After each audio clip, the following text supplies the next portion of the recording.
हुसैन की माँ ज़हरा, है हुसैन की माँ ज़हरा, है हुसैन की माँ ज़हरा, है हुसैन की माँ ज़हरा। लैलतुल क़द्र का तर्जुमा फ़ातिमा, लैलतुल क़द्र का तर्जुमा फ़ातिमा, लाफ़ता के खुदा, लाफ़ता के खुदा का पता फ़ातिमा, लैलतुल क़द्र का तर्जुमा फ़ातिमा। औज़ु बिल्लाहि मिनश शैतानिर रजीम, बिस्मिल्लाहिर्रहमानिर्रहीम। तमाम तारीफ़ खुदाए बरतर के लिए, दुरूद व सलाम मोहम्मद व आले मोहम्मद के लिए। नाज़रीन इकराम, मैं आपका मेज़बान ख़ावर रज़ा नक़वी कायम टीवी की ख़ुसूसी नशरियात अय्याम फ़ातिमा में आपकी खिदमत में हाज़िर हूँ। आज जो हमारा टॉपिक है वो बीबी फ़ातिमा की ज़िंदगी के बारे में है। ज़िंदगानी बीबी फ़ातिमा, ये हमारा मौजू रहेगा। हमारे साथ इस वक्त मौजूद है हमारे स्टूडियो में इजाज़ अहमद मोहसिनी मौलाना साहब, और आइए उनकी तरफ चलते हैं और उनसे आज के इस टॉपिक पर बात करेंगे। हुज़ूर अस्सलाम वालेकुम। आपका बहुत शुक्रिया कि आप इन ख़ास दिनों में और इस ख़ास मकाम पर हमारे साथ मौजूद हैं। हुज़ूर, मेरा आपसे सवाल ये है कि जिस माहौल में बीबी फ़ातिमा दुनिया में तशरीफ़ लाई, अरब का एक बिगड़ा हुआ माहौल था, बहुत ज़्यादा बिगाड़ थी। तो रसूल खुदा सल्लल्लाहु अलैहि वसल्लम को अल्लाह ताला की तरफ से बेटी ही क्यों अता हुई? बेटे भी तो थे उनके, या वो दुनिया से पर्दा फरमा गए? तो इस पर थोड़ी सी रोशनी डालें कि इसकी क्या वजूहत है। बिस्मिल्लाहिर्रहमानिर्रहीम। सबसे पहले तो आपका भी शुक्रिया, कायम टीवी का भी शुक्रिया, और परवरदिगार आलम का शुक्र कि उसने इस सरज़मीन पर करबला मौला में बीवी फ़ातिमा का ज़िक्र करने की हमें तौफ़ीक़ अता की। देखिए, वो माहौल वो था कि जब बेटियों को बुरा समझा जाता था, और जितने बेटे ज़्यादा होते थे उतना वो फ़ख्र से चला करते थे। तो बेटी को वो एक लानत समझा करते थे। अब चूँकि रसूल अल्लाह की कोई औलाद बाकी ना बची थी, इब्राहीम और कासिम का इंतकाल हो चुका था, तो लोग उनको अबतर का ताना दिया करते थे। कि अबतर कहते हैं कि वो कि जिसके पीछे कोई ना हो। तो वो कहते थे कि ए मोहम्मद, तुम्हारा दीन क्या चलेगा? तुम 60 साल जी लोगे, 70 साल जी लोगे, और तुम्हारा पैगाम तुम कहते हो कि आफाकी है और आलमी पैगाम है, और ता क़यामत के लिए तुम एक किताब ला रहे हो और एक दीन ला रहे हो। ये तो तुम्हारी तो कोई औलाद नहीं है, तो कौन इसे बढ़ाएगा और कौन इसको आगे लेके चलेगा? तो अब ऐसे माहौल में कि जब बेटी लानत है और पैगाम पहुंचाने वाला या बढ़ाने वाला भी कोई नहीं है, उस माहौल में बीबी फ़ातिमा की विलादत हुई, और रसूल ने ये साबित किया और परवरदिगार ने ये बताया कि देखो, चाहें तो नस्ल की बका बेटी के ज़रिए से भी कर सकते हैं, और पैगाम क़यामत तक बेटी के ज़रिए से भी पहुंचा सकते हैं। और दूसरा, बेटी तुम्हारे लिए अगर लानत है तो रहमतुल लिल आलमीन के लिए हम रहमत बनाकर पेश कर सकते हैं। और बीवी फ़ातिमा की विलादत के बाद जो लोग ताना दिया करते थे, उनके ताने ख़त्म हो गए, और बीवी फ़ातिमा की विलादत की वजह से लोगों ने अपनी बेटियां दफन करना जो तरीक़ाकार था वो छोड़ दिया। रसूल खुदा सल्लल्लाहु अलैहि वसल्लम ने उनको एक ऐसा रोल मॉडल बनाया ख़वातीन के कि वो उनकी कैसी तज़ीम करते थे, तो इसमें भी थोड़ी सी जी।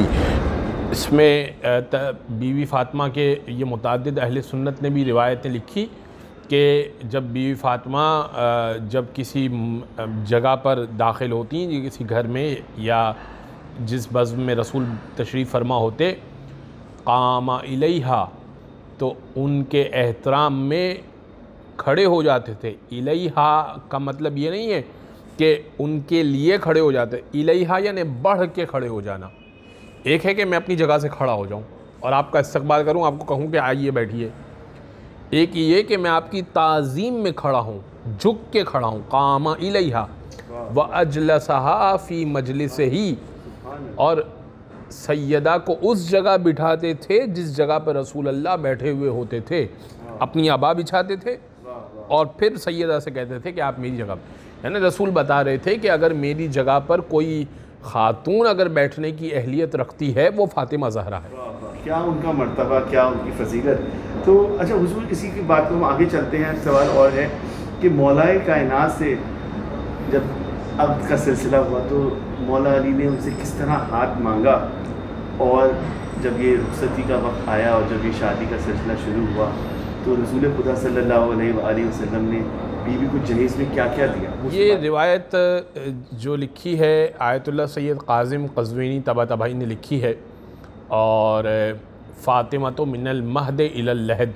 अच्छा, इन्होंने एक पूरी सीरीज़ लिखी है किताबों की, मिनल महद इलल लहद के गहवारे से कब्र तक, ये सीरीज़ है।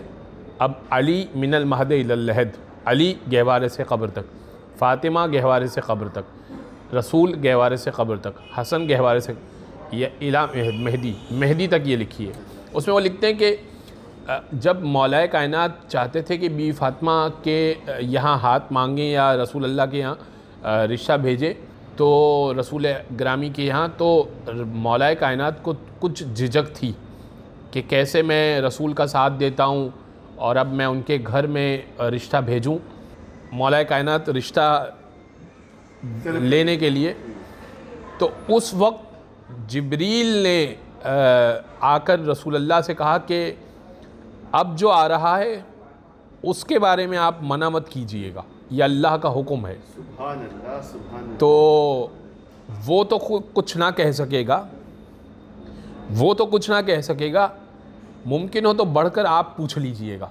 तो अब मौलाए कायनात आए और वो रसूल अल्लाह ने जो है वो कुछ खाना वगैरह जो रखा उनके सामने, तो कहा कि या अली किसी हाजत के तहत आए हो? कहा कि बात तो है दिल में, लेकिन मैं फिर बयान कर दूंगा। तो रसूल तो जानते थे, मालूम हो चुका था वही के ज़रिए। तो ख़ुद रसूल ने उसका तज़किरा किया कि क्या तुम ये चाहते हो कि मेरी बेटी से अक़्द हो जाए? तो कहा कि या रसूलल्लाह, मैं इसी ख्वाहिश के तहत आया था आपके यहाँ, का बस मैं अपनी बेटी से पूछ लेता हूँ और फिर इसको हम यकीनी बनाते हैं, इसको तय करते हैं। रसूल हुजरे में गए, बीवी फ़ातिमा से सवाल किया कि अली से क्या आप रिश्ता करना चाहेंगी? फरमाया कि जिसे अल्लाह का रसूल पसंद कर ले, फिर मैं क्यों कर मना करूं उसे, और मेरी तरफ से भी रज़ामंदी है। बस ये रिश्ता हो गया। अब आपने दूसरा सवाल किया जहेज़ में क्या दिया। जहेज़ का कॉन्सेप्ट हमारे यहाँ बिल्कुल मुख्तलिफ है और रसूल ने बड़ा मुख्तलिफ कॉन्सेप्ट दिया। रसूल खुदा ने कहा कि मैं अपनी बेटी को जहेज़ देना चाहता हूँ, मगर आप महर दीजिए, पहले आप महर अदा कीजिए, इसके बाद मैं महर की रकम से जहेज़ ख़रीदूँगा। तो अली से पूछा, ये उसी मीटिंग का मैं आपको दास्तान सुना रहा हूँ। कहा कि या अली, मेरी बेटी को महर देने के लिए तुम्हारे पास क्या है? कहा या रसूलल्लाह, आप जानते हैं कि मैं जो है वो बहुत वेल ऑफ नहीं हूँ, मैं बहुत पैसे वाला नहीं हूँ। और ये भी याद रखिए कि शख्स को जब देखा जाए बतौर दामाद तो उसके किरदार और उसकी सीरत देखी जाती है, उसके माल और असबाब नहीं देखे जाते। रसूल का तरीक़ेकार तो यही है, हमारे यहाँ मुख्तलिफ है क्राइटेरिया। तो कहा या अली, आपके पास क्या क्या सामान है? फरमाया कि एक घोड़ा है, एक ज़िरा है, एक तलवार है, बस ये 3 चीज़ें हैं मेरे पास, और आप बताइए कि मैं महर कैसे और क्या अदा करूं। कहा कि या अली, तलवार के बग़ैर भी जंग मुमकिन नहीं है और घोड़े पर सवार हुए बग़ैर भी जंग मुमकिन नहीं है। तो ऐसा करो कि जो ज़िरा वो नाज़रीन के लिए बता दूं कि वो जो सीने पर पहनी जाती है ताकि मुमकिन चोटों से और वार से बचा जा सके। कहा या अली, आप इतने जरी हैं कि कोई तलवार आप पर बढ़ती नहीं है, सीने पर लगती नहीं है। ये ज़िरा मैं समझता हूँ कि ये एक ज़ायद चीज़ है, अगर आप इसको बेच दें और इससे महर अदा कर दें आप, जैसा आपका हुक्म। मौलाए कायनात ने अगले दिन वो ज़िरा बेची और रिवायत में ये है कि 480 या 500 दिरहम, दिरहम यानी चांदी के सिक्के, वो उसमें बिकी। वो आकर रसूल अल्लाह को दिए कि या रसूल अल्लाह ये आपकी बेटी का महर। अब इस महर की रकम से रसूल अल्लाह ने जहेज़ तैयार किया। अब जहेज़ में क्या था? एक गद्दा, एक खाने का तश्त, एक हाथ धोने के लिए तहारत के लिए लोटा जो उस ज़माने में यही इस्तेमाल होता था, एक चक्की, कुछ पानी पीने के कूज़े, पानी भरने का बर्तन, मशकीज़ा, भाई ये चीज़ें ख़त्म, तमाम हो गए। एक पर्दा, एक पर्दा। बेहतरीन खूबसूरत आपने रोशनी डाली सवाल पे। हुजूर मेरा एक और आपसे आखिरी सवाल ये है कि बीबी के अदल के बारे में आप क्या कहेंगे हमारे नाज़रीन को, क्योंकि जिस तरह वो घरदारी करती थी और जिस तरह रुखसती के बाद जब वो घर आई और घर किस तरह उन्होंने संभाला, किस तरह घर चलाया, वो उस बारे में थोड़ा सा हमारे उनका जो अदल और वो था उसमें बताइए। बिस्मिल्लाहिर्रहमानिर्रहीम। देखिए अदल बी फ़ातिमा ये था कि एक तो जनाब फ़िज़्ज़ा चूँकि कनीज़ ख़ास थी, रसूल ग्रामी को ने जनाब फ़िज़्ज़ा को दिया था बी फ़ातिमा को। तो अब उस ज़माने में कनीज़ और ग़ुलाम का सिलसिला ये होता था कि सारा काम उन्होंने करना होता था। मसलन खाना पकाना है, मसलन कपड़े धोने हैं, मसलन बच्चों को झूला झुलाना है, घर की सफाई है, हर काम वो उन्होंने करना है। और इसके बदले उनको कोई उजरत भी नहीं मिलती थी, क्योंकि ख़रीद लिया है। जब ख़रीद लिया है तो अब तो उनके लिए वो मुबाह है, हलाल है, लिहाजा उनसे वो काम करवाया करते थे और ताकत से बढ़कर काम करवाया करते थे।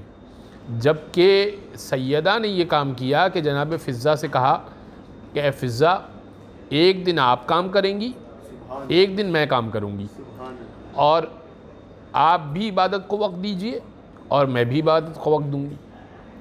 तो कोई भी शख्स उस ज़माने में कनीज़ों ग़ुलामों के साथ ये सलूक तो छोड़िए, एक साथ एक मेज़ पर खाना खाने को भी, यानी एक दस्तरखान पर खाना खाने को भी अच्छा नहीं समझते थे अपने ग़ुलाम के साथ, बल्कि ग़ुलामों के प्याले और ग़ुलामों के बर्तन अलग अलग हुआ करते थे। तो एक तो जनाब फ़िज़्ज़ा के साथ अदल किया कि कनीज़ को कनीज़ ना रहने दिया। इसीलिए जब शहादत हुई जनाब फ़ातिमा की तो जनाब फ़िज़्ज़ा ने, एक बहुत तवील वाक़या है कि जिस पे जनाब फ़िज़्ज़ा ने कहा कि एक शख्स से जब जनाब फ़िज़्ज़ा खाने काबा का गिलाफ़ थामे हुए खड़ी हुई थी और रो रही थी, तो किसी ने कहा कि तुम कौन हो और तुम ज़िक्र अहले बैत कर रही हो और तुम्हारा अहले बैत से क्या ताल्लुक़ है जो तुम इतने फ़ज़ाइल पढ़ रही हो। तो कहा कि वो कनीज़ी दुनिया की बादशाह से बेहतर थी। एक तो ये, दूसरा बच्चों में अदल रखा। देखिए दोनों बच्चे मासूम थे और इसके बावजूद सैयदा भी मासूमा हैं।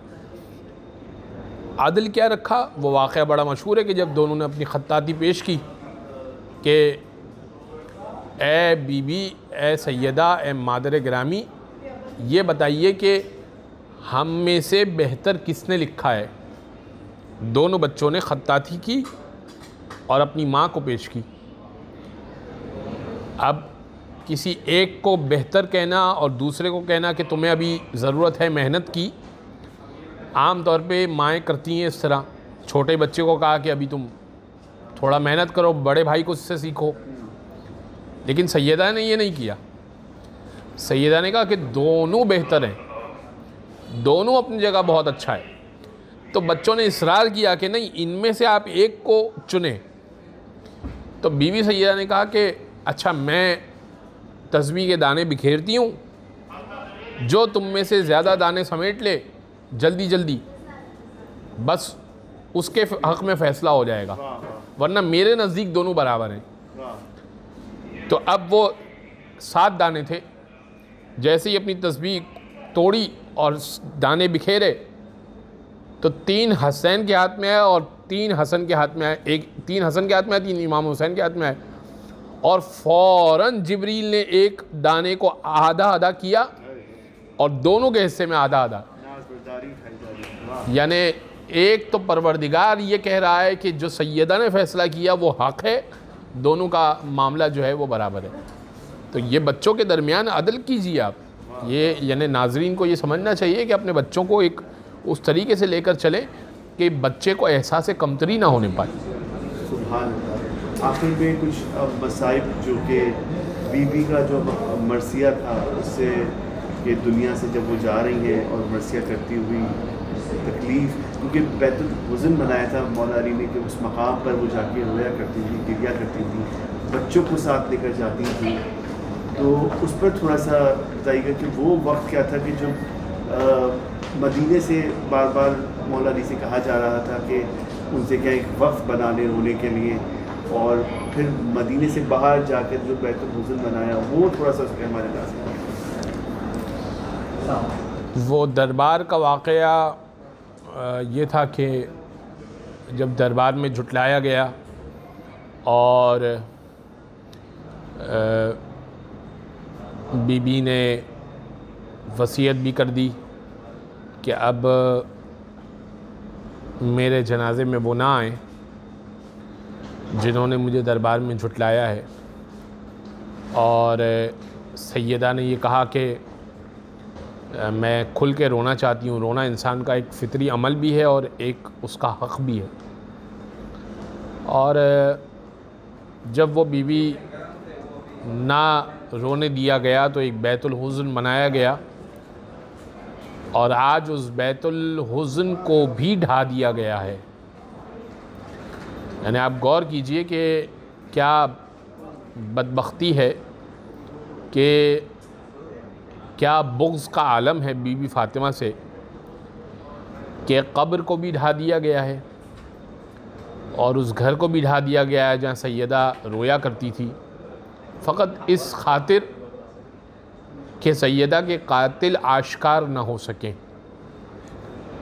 और सैयदा के कातिलीन का पता न लग सके कि वो कौन थे और उन्होंने क्या क्या किया। तो अब वो रिवायत दरवाज़े की बड़ी अजीब है कि छठे इमाम फरमाते हैं वाख़ज़त नार फ़ी ख़शबिल बाब, के दरवाज़े के ऊपर लकड़ियों को जमा किया गया और नार को, आग को जमा किया। वह हुजूम फ़ुलानिन व कुनफुज़, और एक हुजूम के साथ वो भी आया और कुनफुज़ भी आया। यरूम फ़तहल बाब, और धक्का देकर, बीवी सैयदा पीछे थी, धक्का देकर उस दरवाज़े को गिराया गया। जब दरवाज़े में आग लग गई खोखला हो गया। यरूम फ़तहल बाब। और फिर इसके बाद सैयदा ज़मीन पर थी, दरवाज़ा सैयदा के ऊपर था और अली से चूँकि बैत लेनी थी लिहाजा वो उस दरवाज़े के ऊपर चढ़ गए और सैयदा ज़मीन और दरवाज़े के दरमियान कुचली गई। और फिर मौलाए कायनात के गले में रस्सी को बांधा गया। सैयदा ने बालों को परेशान किया, हाथों को बुलंद किया। इधर हाथों को बुलंद करना था कि मस्जिद नबवी की दीवारें बुलंद हुई और सलमान फ़ारसी ने को भेजकर मौलाए कायनात को घसीटा जा चुका था। कहा कि उनसे कहो, फ़ातिमा से कहो कि इनके लिए बद्दुआ न करें, अगर बद्दुआ कर ली तो ज़मीन पर कोई कलमा गो न बचेगा। और सैयदा ने बद्दुआ के हाथ को गिरा दिया।